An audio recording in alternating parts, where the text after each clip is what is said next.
Bueno, nuevo bloque aquí en Hoy Nos Toca. A ver, nos vamos a meter en un tema que tal vez para los argentinos sea un poco raro, extraño y demás, ¿no?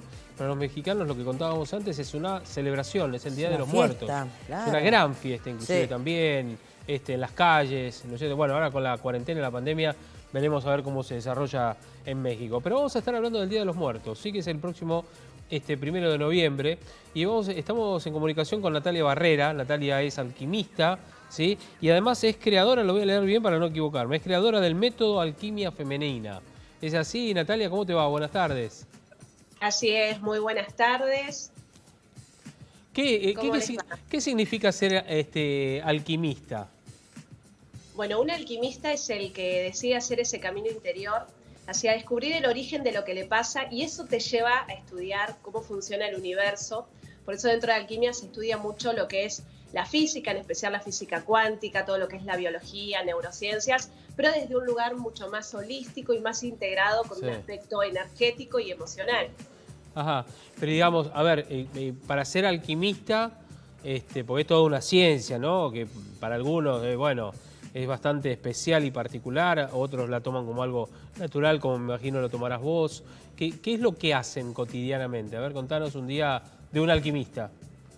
Bueno, lo principal es escucharse. ¿Por qué? Porque a través de nuestras palabras nosotros podemos descubrir hacia dónde observamos, es decir, cuáles son nuestras programaciones inconscientes y desde dónde estamos gestionando nuestros estados emocionales y nuestras elecciones. Ajá. La palabra es muy importante, esto se ve en muchas culturas, especialmente inclusive en la Biblia, el tema de la palabra profeta, y de usar la palabra desde un lugar de vehículo con este espacio espiritual, pero que tiene mucho que ver con la relación de neurociencias, ya que la misma neurociencia llega a la conclusión de que toda creencia y que todo paradigma empieza por un lenguaje, ya sea simbólico o un lenguaje textual. Ajá. Entonces el acto de aprender a entender cómo funcionamos, cómo funciona la mente, por qué me siento con angustia, de dónde vienen los ataques de pánico, esas preguntas que muchas veces uno se hace y que a veces son las que dan origen a este camino, que es justamente querer sanar, querer entender por qué uno no gana dinero, por qué siempre atrae las mismas historias. Y ese tipo de preguntas son las que empezamos a analizar dentro de lo que es la escuela y dentro del camino que se llama Alquimia Femenina. Ajá. Y hablando del Día de los Muertos, que es una celebración, como decíamos, en México, que ha tenido una trascendencia muy grande. Mencionábamos la película Coco, que obviamente refiere justamente a eso. ¿Por qué se celebra la muerte? Bueno, la muerte en todas las culturas es vista con otros ojos. Nosotros tenemos un concepto de muerte en base a la pérdida, al dolor y a la angustia. Tanto en México como en muchos lugares se festeja el Día de los Muertos en conmemoración a ese cambio y a esa transformación. En la antigüedad, en estas fechas, desde el 31 de octubre, que es el Día de las Brujas, que es la previa antes del Día de los Muertos, en el hemisferio norte, que es el inicio del otoño y del invierno, empieza esa etapa oscura, esa etapa oculta, donde nos invita a una introspección, a ese balance antes de que llegue el fin de año, que nos invita a dejar morir lo que tiene que morir. ¿Por qué? Porque la misma naturaleza nos enseña que si queremos florecer y crecer, primero tenemos que pasar por nuestro propio otoño, soltar, despojarnos de ciertas cosas, de creencias y estructuras, y poder así evolucionar en esa introspección que te invita el invierno, que es esa frialdad de esa soledad, que todos le tenemos miedo, pero que es como ese aspecto del ermitaño que se mete hacia adentro y que casualmente en este año 2020 todos nos tuvimos que meter hacia adentro y hacer esa introspección obligados y empezar a analizar nuestra vida y nuestra realidad. Claro. Claro, porque además lo que ellos consideran como algo festivo, que también hay en algunos lugares de del norte, por ejemplo, de la Argentina, también se lo considera una fiesta porque se supone que uno estaría elevándose de alguna manera. El ser humano se eleva, ¿no? De alguna manera y mejora su vida.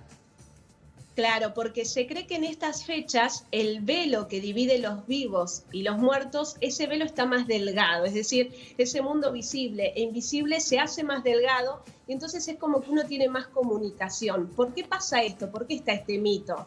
porque casualmente en el hemisferio norte está el inicio de esa época oscura, el inicio de esa oscuridad que trae el otoño y el invierno, mientras que en el hemisferio sur está entrando la primavera y la etapa del verano, que sería el inicio de la luz. Este yin y yang que se produce en la Tierra es lo que ellos llaman este velo que se vuelve como que se hace esa conjunción y esa transformación que trae el concepto de muerte. Desde el lado de la luz, desde este lado que viene la primavera, se hacía esa muerte de transformación, pero desde un aspecto hacia el crecer. Se hacían las iniciaciones y los rituales que tenían que ver con abandonar el aspecto infantil. Ajá. Es decir, en la etapa de la pubertad, cuando el niño y la niña ya estaban listos para hacer una etapa más madura y más sexual, hacían rituales en estas fechas que tenían que ver con ese pasaje. Nosotros nos perdimos esos rituales y hoy, por ejemplo, vemos personas que tienen 40, 50 años y que todavía tienen aspectos infantiles, porque estos rituales, el beneficio que tenían a nivel inconsciente era hacer ese pasaje de maduración y de entender que cuando se hacía ese ritual, la misma persona estaba decidiendo ponerse en un lugar de valor, de poder, de héroe, y decir, yo ahora puedo sola. Y eso hacía que podamos madurar desde un lugar mucho más simple y mucho más ritualesco de alguna manera para poder entenderlo a un nivel simbólico. Lo que pasa es que el tema de la muerte, todos le temen. Yo no le temo, la verdad no le temo a la muerte. Sí le temo a la muerte violenta, ¿no? Es decir, y en especial uno le teme a la muerte del otro, a la pérdida, como decía justamente Natalia, ¿no? Entonces uno lo ve como algo antinatural y en realidad la muerte es algo natural, ¿no es cierto?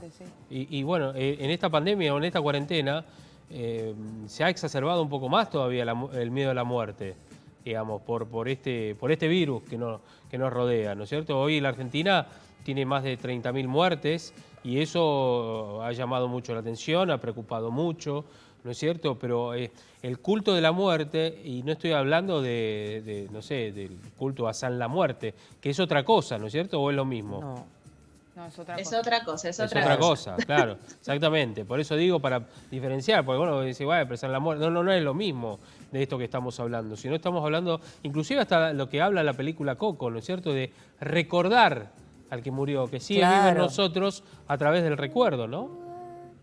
Exactamente, lo que se hace en la película Coco, que es lo que hacen en México, en estas fechas encienden velas a sus ancestros con unas imágenes, inclusive ponen un plato más en la mesa como una invitación a que puedan venir a cenar a casa.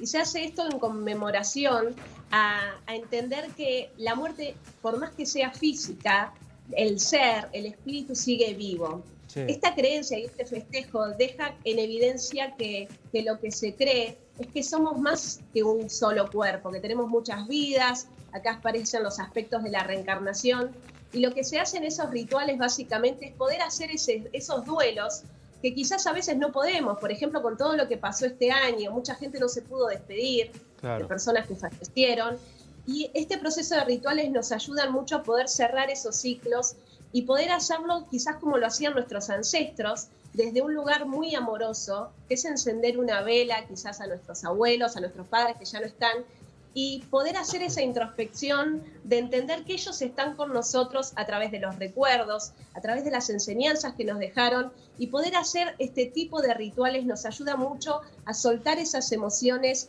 y a sentirnos un poco más cerca de esos recuerdos, y además no dejarlos ahí como olvidados. Claro, y además este tipo de culturas, como el caso de México, yo tuve la oportunidad de viajar y además, bueno, por películas, por documentales y demás, uno sabe que la gente mayor para ellos es sabiduría. Claro.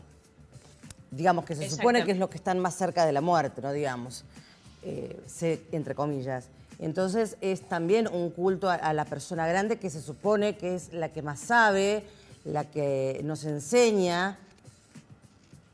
Exactamente, o sea, la vejez nosotros lo vemos como algo malo, como diciendo, bueno, cuando más viejo sos, como que ya no servís. Y en realidad en las culturas más antiguas era al revés, porque la persona más anciana era la que tenía más sabiduría por su camino, por su experiencia propia. Y hoy quizás lo vemos tarde, vemos esa mirada o esa comprensión, la vemos tarde porque nos cuesta un montón aprender a escuchar a los mayores, Claro. o aprender a escuchar desde otro lugar, no desde el juicio o desde nuestras expectativas. Por eso cuando la persona fallece, ahí aparece el verdadero amor. O sea, la enseñanza que trae la muerte es justamente una enseñanza de amor, porque cuando perdemos a alguien, ahí es cuando realmente aparece el amor verdadero, porque ahí empezás a extrañar realmente a la persona. Claro. Sin embargo, cuando estaba viva, quizás no lo valorabas tanto. Claro. Pero es cuando está esa falta, esa pérdida, que uno se empieza a replantear lo importante que la persona era. Y así nos pasa con todas las cosas.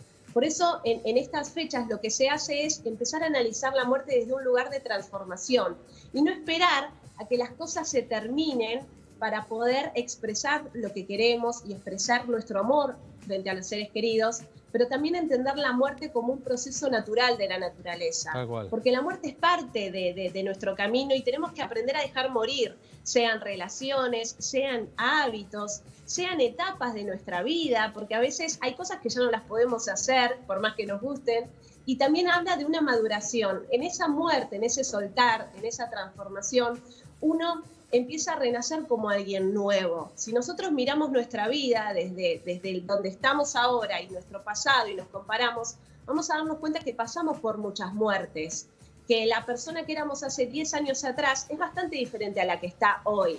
Y así va a pasar durante bastantes ciclos, porque somos como la naturaleza.